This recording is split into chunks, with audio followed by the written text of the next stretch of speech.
All right, so we talked about how what the promises of technology and how it's been changing lives and what does that really mean? It's been changing lives, especially in the younger um, children that it's been changing it probably for the worse. And so when we look at certain mental illnesses and such, we see that anxiety, depression, and other mental illnesses have been on the rise, and specifically or particularly around young girls.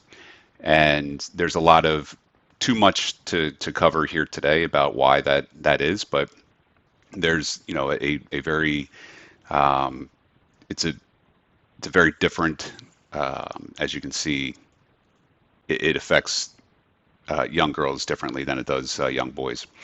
And you can see also age difference in terms of anxiety, where 18 to 25, there's been a massive increase. And so these numbers obviously are not positive. And even on the right-hand side here, where you see even ADHD and bipolar and anorexia and so forth are all increasing as well. And one thing to keep in mind here is, what changed in 2010. You see that it was pretty steady prior, for the most part, pretty steady prior to 2010 in terms of these numbers, and then you see a sudden or gradual increase in a lot of these numbers. So what changed? Well, we started handing over this technology to young children. And this is kind of a comic, and we can kind of make light of it, but it's had some real world impacts. Um, so the adoption of the smartphone, one thing to keep in mind here was the fastest adoption of any communication technology in history. And you can see here, with radio, it took nearly almost 50 years for it to become 100% across households. Television a little bit shorter, but still, nearly 30 years there. Personal computers were pretty quick, internet pretty quick, social media, again, fast, and then you see smartphones just basically straight line up.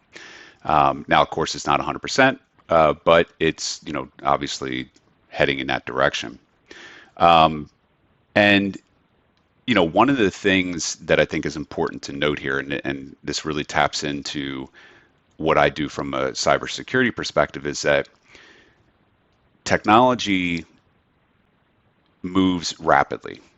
And I'll just give kind of two examples here from a cybersecurity perspective.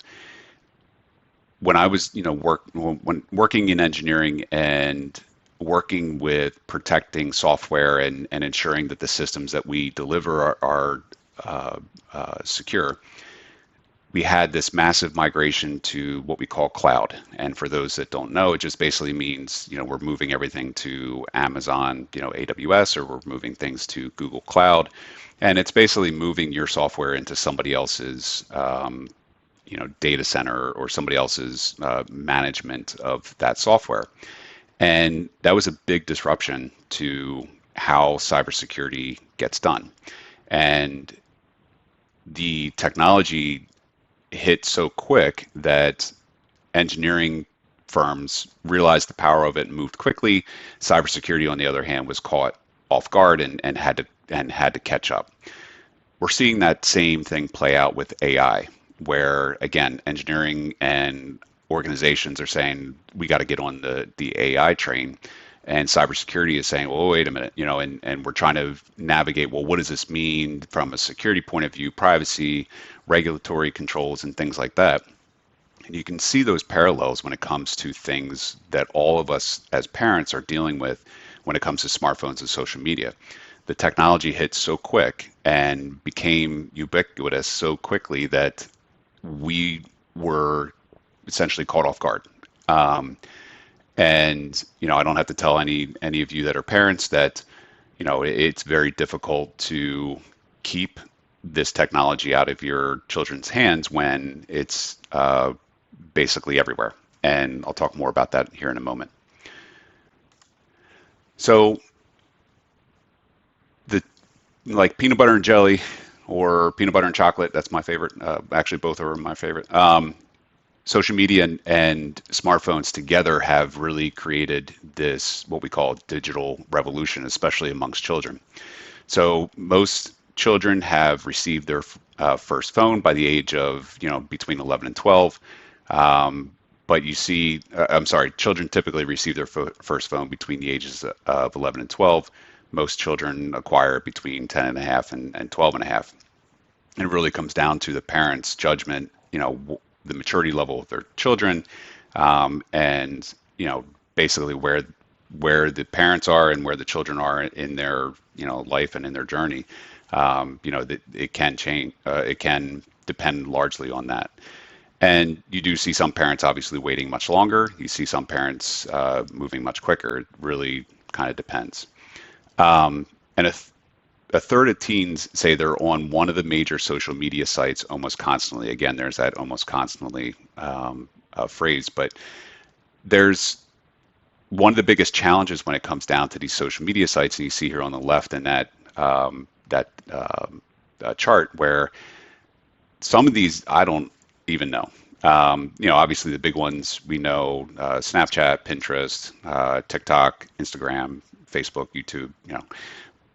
But there's some other ones here where, like, I was looking at this again the other day, and I was like, I don't know what some of these are.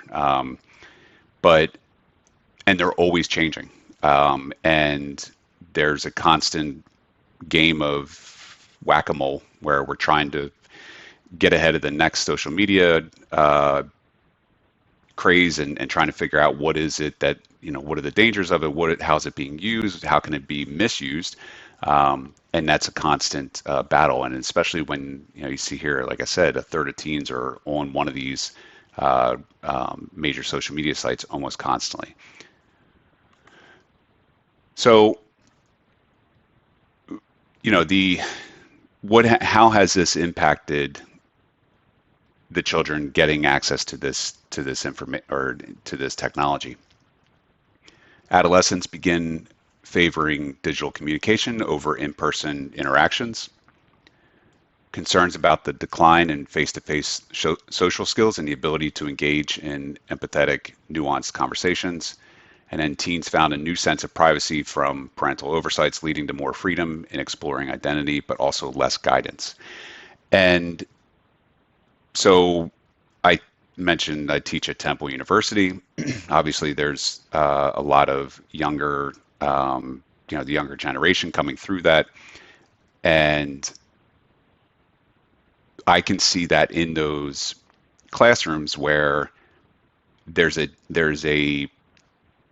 I don't want to say disengagement, but there is a difference in perhaps people of my generation or older generations where the interpersonal skills, especially in the physical environment, are much different than they were for people like myself and older generations that, just holding basic conversations, even small talk, things like that, are kind of a lost, I don't want to say a lost art, but it's in more infrequent with younger generations than it used to be.